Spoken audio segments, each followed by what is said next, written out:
in the elections coming up, but tell your friends, tell your family, get out and vote in the midterms. And folks, before you know it, we're going to be back here running for re-electing Donald Trump in 2020. I cannot wait.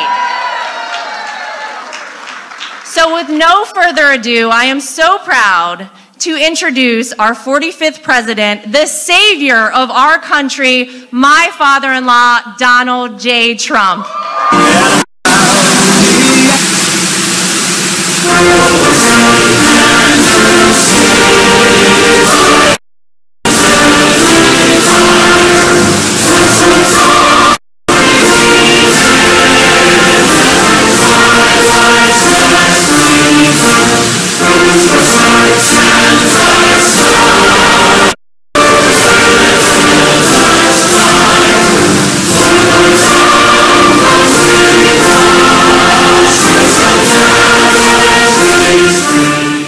This is, wow. Well, this turned out to be very successful, and I really appreciate you all coming out. Those are two very special people that we're with today. We just spent a lot of time backstage with them, and you have been great friends. But before I really introduce them, and you've already heard them, and you've been hearing them for a number of months, they've, in one case, we have already a great congressman, and in the other case, we're going to have a great congressman. Those are terrific people. Mark and Ted, they're going to be very representative of your views because the Democrats aren't. You know, I wrote a few little things down, and if you look, and you don't have to look down, all you have to do is say very simply, open borders, they want to abolish ICE, they don't mind crime, they want higher taxes, they want to knock out your Medicare because they want to go socialist. And somehow I don't see North Carolina as being the next Venezuela. Do we agree? I don't see it. But, you know, we have a couple of friends here, and I want to just say, Virginia Fox, where's Virginia? She's so great. Where's Virginia? These are incredible. Hi, Virginia. Thank you, Virginia. Representative Richard Hudson. Where is he? Hi, Richard. Great job. And you're really doing a great job, and we appreciate it. It's called Tax Cut. Tax Cut, Richard. The man with the greatest name in all of politics, Patrick McHenry. Patrick. And he's been fantastic, and a real leader and a real friend, too. Another real friend, a very, very special person, strong, tough, incredible leader, happens to come from the area, if you don't mind driving about 3 hours, right, Deb? But they drove down about a 3-hour drive, and he's an amazing guy, Mark Meadows. Mark. And Representative Joe Wilson. Where's Joe? Is Joe here? And his son has been incredible. Hi, Joe. And his son, by the way. His son is really outdoing you, Joe. That's okay, though, right? We don't mind. Good fathers like that. Bad fathers, they're not so happy about that, right? But anyway, now we have a lot of other representatives here, a lot of other friends. But we need help in Congress. We can have all the ideas we want, but we have some really bad people that are running for office. Bad people for a lot of reasons, but primarily because they're doing a tremendous injustice to our country. I don't know if they really believe this stuff. A lot of it's hard to believe that they believe.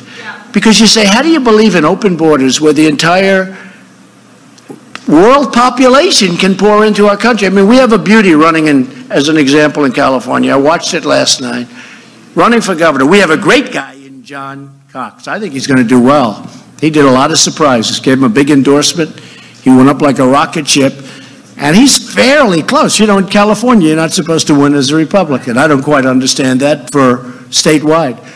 But we have John Cox. He's doing fantastically. But the man who was favored, I guess, probably still favored, but he said he wants health care for everyone. He wants everything for everyone. He wants to open up the borders. He wants to take care of everybody. And I was just saying, what happens if the whole world decides to go to California? That means they're going to take care of the whole world, right? I guess. Where do you stop? You're going to take care of a lot of people, but they're not going to be able to do it very long because it's not going to work. So I just want to thank the two people that really we're here for today. Raised a lot of money, and you folks are the ones that did it. Ted Budd and Mark Harris. Really great. You know, Mark is really big on tax cuts, really big on your Second Amendment. Both of them are unbelievable when it comes to protecting and taking care of our military and our great vets. You know, we did a lot for the vets. Choice. We got choice approved. 46 years they tried to get choice approved. They couldn't do it. And we got it done. That means the vet goes in, he has to wait. You know, some of them wait online for 2 days, 5 days, 20 days, 30 days, 50 days. Some of them never get to see a doctor. Now they go out, they see a doctor, we pay for it, and you want to know something? We actually, number one, most importantly, we take care of our great vets. But number two, we save money. It's much less expensive. And they're so happy. For 46 years, they've been trying to get it through. It's hard to get things through, but I'm good at getting things through. And Mark Meadows helped. Mark Meadows helped. And Patrick helped. They all helped. Everyone that I mentioned really helped. Virginia. And we got it through. And then we have so many other things that we got through. And I wrote down a list of elements that, frankly, people wouldn't believe. And a lot of it has to do with trade, where we're doing very well. We had a very serious violation today because I gave an interview to Bloomberg yesterday.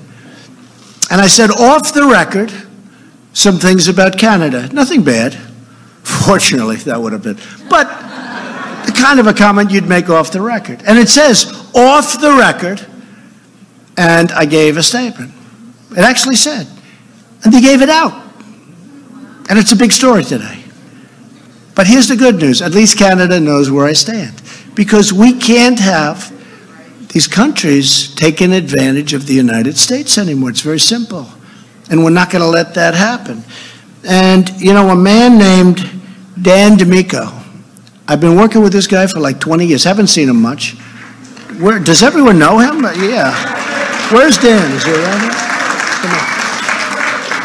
I didn't know him too much. I saw him a little while ago. I said, you're the guy that's been working on this thing like for 25 years. He's been working on more than any other single voice other than maybe mine, because I've been talking about it too. I was in the private sector, but I know when we're getting ripped off. I said, China's ripping us off. Japan's ripping us off. Mexico's ripping us off. Canada's ripping us off. The whole world is ripping us off. There's nobody that's not ripping us off. In fact, I thought I found a country, very small, located in South America.